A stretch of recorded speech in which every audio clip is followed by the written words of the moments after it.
मेरी नौकरी नहीं लग रही है, इसकी वजह से मेरे हस्बैंड से थोड़ी मनमुटाव रहता है। आपकी नौकरी नहीं लग रही है तो आप क्यों लड़ती हो पति से? मैं नहीं लड़ती, मैं शॉपिंग करती हूँ, बोलते हैं मेरा पैसा खर्च करती हो। तो आप क्या शॉपिंग में पसंद करती हो खरीदना? कुछ नहीं, बस वही जो लड़कियों को पसंद होता है, कपड़े गहने यही सब। तो गहने मतलब सोना? सोना तो इतना नहीं रहता, कपड़े ही परचेज करती हूँ। तो कपड़े हर महीने अलग अलग, मतलब हर दिन के लिए अलग? ऐसा नहीं रहता। 365 जोड़ी? नहीं है? कोई फेस्टिवल हुआ, कुछ भी हुआ। तो मतलब एक बार जो कपड़ा आप पहन लेती हैं त्योहार उत्सव में, उसको दोबारा रिपीट नहीं करती? नहीं, ऐसा कुछ नहीं है। मतलब इनको ऐसा लगता है मैं फालतू खर्च करती हूँ, उससे थोड़ा मनमुटाव हो जाता है। आपके पति कितना कमाते हैं? 1.5 लाख महीने का। और आप कितना खर्चा कर देती हो? यही 2-3 हजार महीने का। आपका खर्चा है 3,000? हाँ। अच्छा, यही बैठे हैं। तो आप भी सोच रही हो मैं भी कमाऊं? जब कोशिश करती हूँ, जॉब नहीं लगती। इनका कहना है कि तुम कुछ करती नहीं हो, घर में बैठी रहती हो। तो आप क्या करना चाहते हैं? कुछ नहीं, ऐसा कुछ नहीं, मेरी बच्ची है तो इसी को संभालने मेरा टाइम जाता है। जी ठीक है, बच्ची को संभालिए। आप काम करेंगी तो बच्ची को कौन संभालेगा? हाँ, ये किसी से संभलती भी नहीं है, खाना किसी के हाथ से खाती नहीं है ये। तो आप थोड़ा खर्चा कम नहीं कर सकते? इनको समझाइए, 2-3 हजार तो लेती हूँ। आप अपनी पत्नी को 5,000 क्यों नहीं देते? बात करो। अच्छा, जो कमाते हो 1.5 लाख, क्या करते हो आप? गुरुजी 1.5 लाख हाथ में नहीं आता गुरुजी। पेमेंट है 1.5 लाख, उसमें से करीब 1,10,000 या 20,000 ही आता है। क्या सरकारी हो प्राइवेट हो? प्राइवेट नौकरी। क्या काम है? मैं IT सेक्टर में हूँ। फिर सही है। तो आप ये बताओ, तो पत्नी को 5,000 भी नहीं देते महीने का? नहीं देते हैं, पैसा देते हैं, लेकिन फालतू। अच्छा, जो 1,10,000 आता है नहीं, वो किसको देते हो? नहीं जो सैलरी आपकी आती है? सैलरी तो कुछ मतलब खर्च भी होता है। जैसे मैं बैंगलोर में रहता हूँ तो वहाँ एक्सपेंसेस ज़्यादा हैं, तो वहाँ भी खर्च होते तो हैं। पैसे अपने पास ही रखते हो कि पत्नी को दे देते हो सारी जो भी कमाते हो महीने का? नहीं, कुछ सेविंग करते हैं और फिर कुछ पत्नी को देते हैं। फिर पत्नी को कितना देते हैं? पत्नी को वही 6 से 7 हजार। 7,000 देते तो हैं, वे कह रही हैं 3,000 देते हैं। हैं? अच्छा, आप 1,10,000 कमाते हो और पत्नी को 7,000 देते हो। हमारे यहाँ तो ये परंपरा है कि पति जितना कमाता सारा पत्नी को दे देता था। तो आप सारा क्यों नहीं देते? गुरुजी कुछ इच्छाएं भी हैं। पीछे हमारे भैया बैठे, देखो वो कह रहे हैं कि हम सारा दे देते हैं अपनी पत्नी को। गुरुजी मेरी इच्छा है कि मैं कुछ अपने पैसे से कुछ जमीन वगैरह खरीदूं और अपना घर बनवाऊं। आपका घर नहीं है अभी? घर है, मतलब मेरा खुद का नहीं है। कहाँ पे बनवाना है आपको घर? अपने मतलब गांव में? गांव में ही। सही है, तो आप बिल्कुल जमीन खरीदो। क्यों नहीं खरीद? अब कुछ खरीदी? अभी नहीं खरीदे, उसी के लिए पैसा इकट्ठा कर रहे हैं। देखो, जमीन खरीदना जरूरी है। उसके लिए भी बोल रही हूँ बहुत दिन से, उसमें भी कोशिश नहीं कर रहे हैं। बहुत दिन से प्लान चल रहा है कि ले लें, लेकिन हो तो नहीं अब पा आप रहा। इतने महंगे कपड़े पहनोगी तो कैसे आदमी जमीन खरीदेगा? थोड़ा सस्ते कपड़े पहन लो। जी महाराज जी। पति के पैसे बचाओ। पत्नी को, पति का धर्म है सारे पैसे पत्नी को दे। हाँ। और पत्नी का धर्म है कि उसमें 1 रुपए भी खर्च ना करे जी। अपना, और जोड़े तंगोड़े का जहाँ मिल जाए तो उससे भी उसमें ऐड कर दे। जी।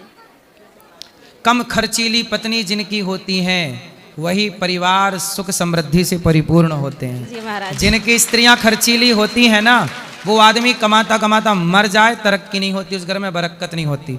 अच्छा बताओ, घड़ा है, घड़ा, और घड़े में एक छेद है, तो भरते रहो पानी, जी महाराज जी। भरेगा नहीं। ऐसे ही है, पत्नी यदि खर्चीली है तो पति कभी भी सफल नहीं हो सकता। हर पति तब सफल होता है जब स्त्री पैसे को बचाने वाली हो, और पुरुष भी बचाए। हम ये नहीं कहते, अब देखो आपके पुरुष, आपके पति ज्यादा कमाते हैं, मतलब कमाते ज्यादा हैं, खर्चा ज्यादा है इनका? नहीं, इनका कोई खर्चा नहीं है। परेशानी यही है कि ये खर्चा नहीं करते।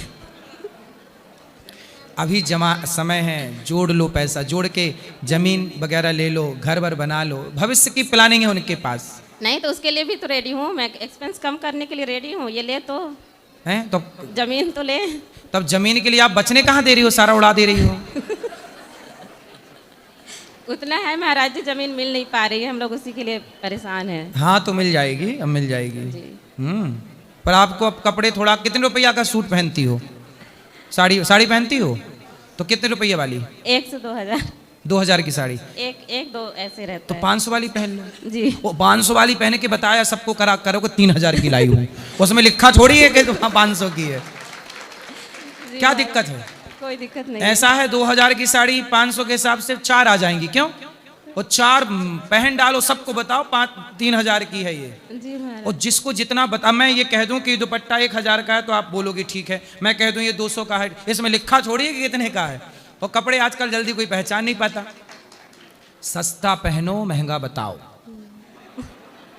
हाँ, स्टेटस भी मेंटेन रहेगा, बचत भी मेंटेन रहेगी। एक पंथ दो काज। बोलो हाँ। ठीक है। अब महंगा पहन ली ना, पहन अब ली। 500 से ज्यादा की साड़ी नहीं। आप तो इनके फेवर में बोल दिए, अब तो मेरी और ना सुनेंगे। नहीं तो आप पैसा घर बनेगा तो ये अकेले थोड़ी रहेंगे घर में, कि आपको छत में रखेंगे, खुद कमरे में रहेंगे। आप भी तो घर पे ही रहोगी। जी महाराज। तो आपके लिए तो घर बना रहे हैं। अच्छा, घर किसके लिए बना रहे हैं? बोलिए, मेरे नाम पे लेंगे। अरे बड़ी लालची हो तुम। गुरुजी घर बनेगा तो दोनों पति पत्नी तो रहेंगे ही, अरे तो दोनों के लिए है ये घर। पत्नी बताओ, तुम अपने नाम पे घर चाहती हो, क्यों? तुम्हें पति पर भरोसा नहीं है? घर वाले लेके भाग गई तो? मेरे ऊपर भरोसा नहीं है। नहीं, ये आपने गलत कहा। पति का धर्म है कि वो पत्नी के नाम करे। मैं कथा में बोलता हूं, जी। ऐसा है ना, पति पत्नी दो नहीं है। पति पत्नी क्या है? दो नहीं है, एक है। एक है। आपका यदि ये भाव है कि घर लेंगे तो मेरे नाम करें, इससे आपका लालच झलकता है। लालच नहीं है, ये हमेशा मैं करते हैं। ये मेरा है, ये मेरा आप है। भी तो मैं कर रही हो। इनका ये हमेशा मैं करते हैं। ये मेरा है, ये मेरा आप है। भी तो मैं कर रही हो। नाम मेरे नाम नहीं, ऐसा नहीं है। है ना, जी। इसीलिए पिक्चर आई थी। चलो आप बात करो। सुनो, कुछ घर और कुछ प्रॉपर्टी थोड़ी बहुत पत्नी के नाम जरूर करना। हर पुरुष को थोड़ी थोड़ी संपत्ति पत्नी के नाम करना चाहिए, पर पत्नियां भी पहले वचन दें कि घर वर लेके भाग नहीं जाएंगी। जी गुरुजी। आप गारंटी देना इनको पक्की वाली। सामने वचन दे रही हूँ, नहीं भागूंगी। अरे आजकल छोरी, एक बार नहीं क्या हुआ, छोरी अपने बेटी का ब्याह कर रही थी, और जिस लड़के से बेटी का ब्याह होने वाला था वही लड़का उसको दामाद पसंद आ गया।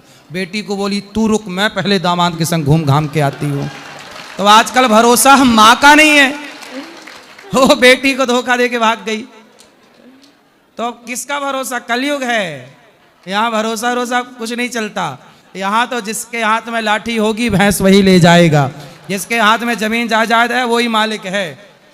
इसलिए भरोसा गया जमाना भरोसे वाले। अब भरोसे से काम नहीं। कौन भरोसा? एक बेटे के बारे में मैंने सुना कि उसकी पत्नी ने तलाक का, कि उस पति को पता चल गया कि मेरी पत्नी तलाक देने वाली है, तो लड़के ने अपनी सारी जायदाद माँ के नाम कर दी। सत्य घटना है। एक बेटे को पता चला कि मेरी पत्नी तलाक की तैयारी कर रही है, तो चुपके से बेटे ने कहा कि पत्नी करेगी तो पत्नी आधा ले जाएगी। तो बेचारे बेटे ने सारी संपत्ति किसे दे दी? माँ को। और माँ को दिया तो माँ भाग गई। अब कर लो भरोसा। कलयुग तो आज उल्टी गंगा बहा रहा है। उसकी पत्नी भी फिर चली गई और माँ भी गई, 2 ही दिन से गए। धोबी का कुत्ता ना घर का न घाट का।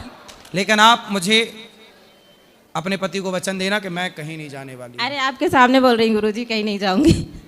चलो भगवान करे आपकी जोड़ी बनी रहे गंगा यमुना की तरह। पर हर पुरुष को अपनी पत्नी के लिए थोड़ा थोड़ा जरूर करना चाहिए, क्योंकि मेरे पास ऐसी माताएं आती हैं जिनके बेटे देखते हैं कि माँ के पास कुछ नहीं है तो घर से निकाल देते हैं, और यदि कुछ होता है तो फिर बच्ची सी लालच से माँ बाप की, माँ की, बूढ़ी माँ की सेवा करते हैं। ये मैं आपके बहुत आगे की बात कर रहा हूँ।